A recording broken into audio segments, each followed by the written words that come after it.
Hi there, yep, the great and glorious, soon to be famous one day if I'm incredibly lucky and very, very good NickDutch here, yet again to give you one of my delightful videos and takes upon tarot. Sorry, forgive me, still got a terrible cold.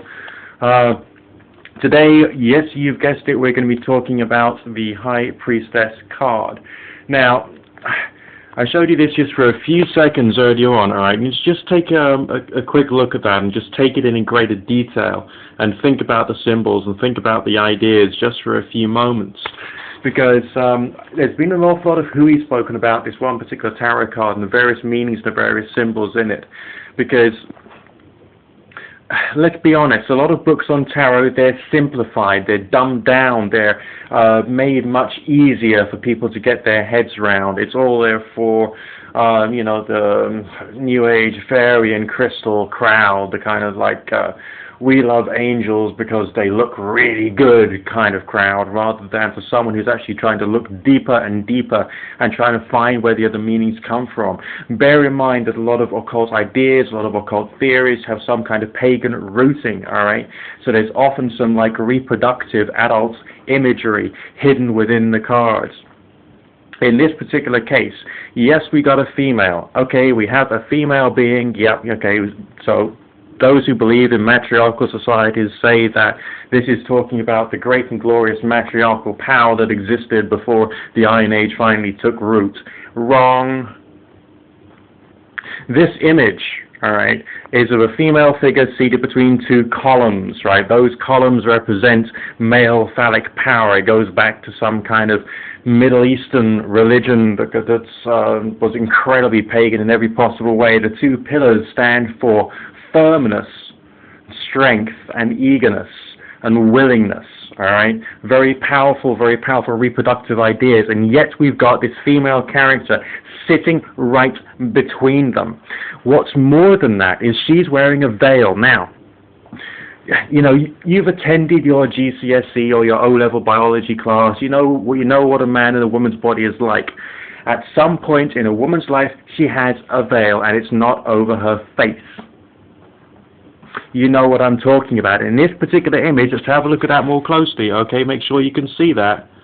The veil she's wearing is split in the middle, thus revealing something behind it.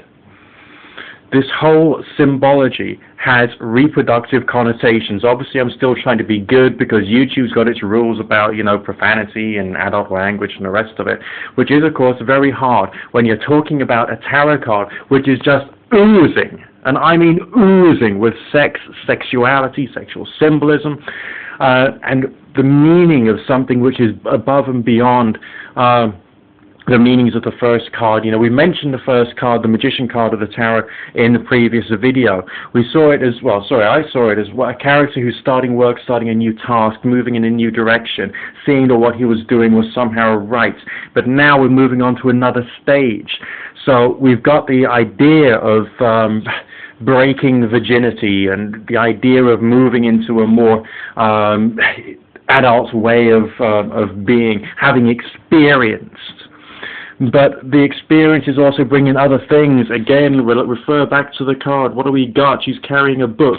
In traditional archetypal type imagery, what does a book stand for? It stands for knowledge. It stands for wisdom. So this is wisdom gained from like the College of Hard Knocks, as some people call it, the experience that you gain to actually trying to do something. With the first card, he was finally ready to get something done. Now he's tried doing something, and he's had to learn from it. Because we've got such a strong female character within this particular card, because we've got such this strong, sensitive symbology, I mean, again, you know, we got a crescent moon above her head.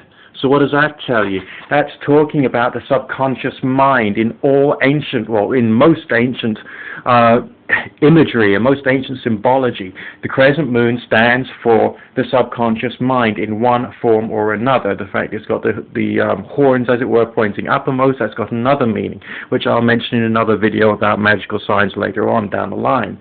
So instead of just being thrusting and willing and firm and all the rest of it, instead of just being prepared to actually do tasks, the character who's moved on to the next level of being, which is portrayed by the High Priestess card is being held back a little. I don't mean in terms of being prevented from acting. I mean being given a second opinion. Because you've had a male character in the first card, and we got a female character in the second card of the tarot, the second card of the major arcana. That's demonstrating taking the point of view of another team member. Alright, maybe getting married and having to have an argument or discussion with your wife or your girlfriend or your partner. Maybe even going to see somebody else who's acting like the ulterior ego of yourself when you're going through the process of growth, learning, and change, or when you're going through the process of action. So there's much more here than just like a pretty woman sitting on a chair, alright?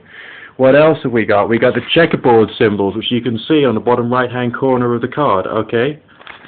And what's that telling you? It's talking about a game, literally talking about something similar to chess. Now,